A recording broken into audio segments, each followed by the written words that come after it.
Mega দুর্নীতি করে Swiss ব্যাংকে প্রেরণ করে, ঠিক কিনা বলেন?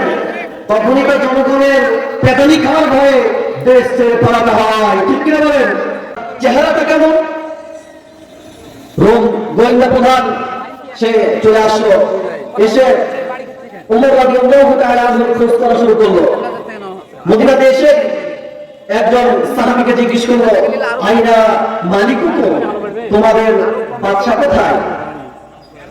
সাহাবী বললেন, আমাদের কোনো বাদশা হয় না, আমাদের কোনো রাজা হয় না, আমাদের যেটা নাম সেটা হচ্ছে আমির, আমিরুল মুমিনিন, খলিফাতুল মুসলিমিন হযরত ওমর রাদিয়াল্লাহু তাআলা আনহু। গোয়েন্দা বিভাগের প্রধান বলতেছে, তোমাদের আমির কোথায়? সাহাবীরা বলতেছেন, কোথায় আছেন সেটা তো বলতে পারবো না, তবে শুনেছি ওনার নাকি উট হারিয়ে গিয়েছেন, উট হারিয়ে যাওয়ার জন্য তিনি উট খুঁজতে বের বানিয়েছেন।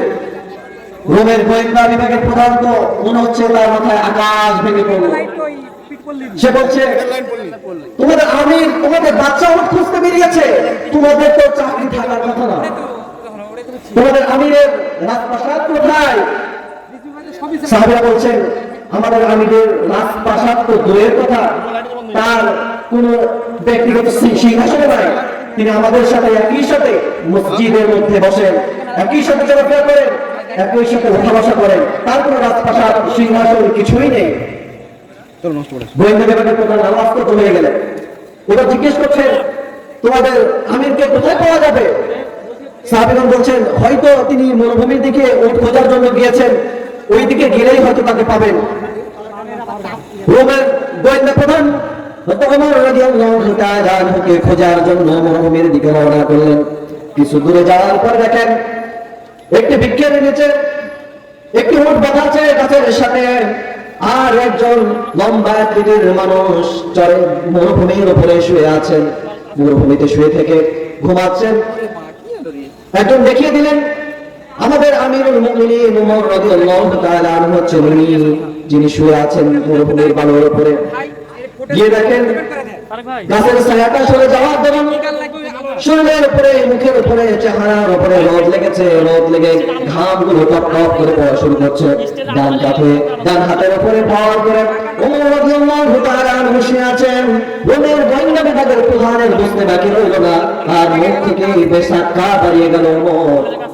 আমার বাচ্চা, রোমের বাচ্চা সামনে নিয়ে গিয়ে উপস্থাপন করা হয়, সবচাইতে সুস্বাদু খাবার তার জন্য রান্না করা হয়, সবচাইতে ইন্টেলিজেন্ট গোয়েন্দা সংস্থা দিয়ে তার পাশে ঘিরে রাখা হয়েছে, সবচাইতে আধুনিক অস্ত্র দিয়ে রোমের সম্রাটের পাহারা বসানো হয়েছে, তাকে সব দিক থেকে সুরক্ষিত রাখা হয়েছে। তারপরেও তার মনের মধ্যে এমন ভয়, তার মনের ভিতরে এমন চিন্তা, কখন জানি কোন দিক থেকে শত্রুর আক্রমণ এসে তার জীবনটা শেষ হয়ে যায়।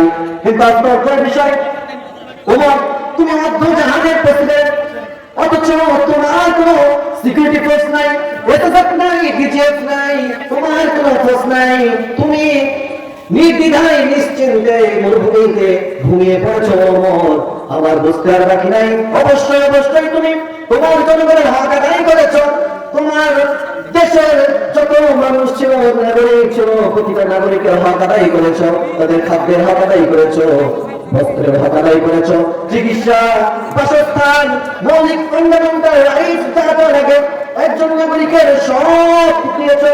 ওই জন্য তোমার কোনো চিন্তা নাই, আজকে তুমি নাগরিকের হক আদায় করেছো, আর নাগরিক তোমার সুরক্ষার জন্য সমস্ত ব্যবস্থা করে রেখেছে।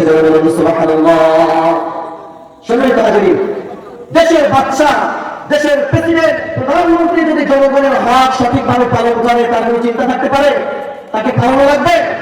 পালাতে তো লাগে তখনই যখন শত শত কোটি টাকা মেরে বিভিন্ন ব্যাংকে পাঠাতে হয়, ঠিক কিনা বলেন? যখন শত শত কোটি টাকা মেগা প্রকল্পের নামে মেগা দুর্নীতি করে সুইস ব্যাংকে প্রেরণ করে, ঠিক কিনা বলেন? তখনই তো জনগণের পেটানি খাওয়ার ভয়ে দেশ ছেড়ে পালাতে হয়, ঠিক কিনা বলেন?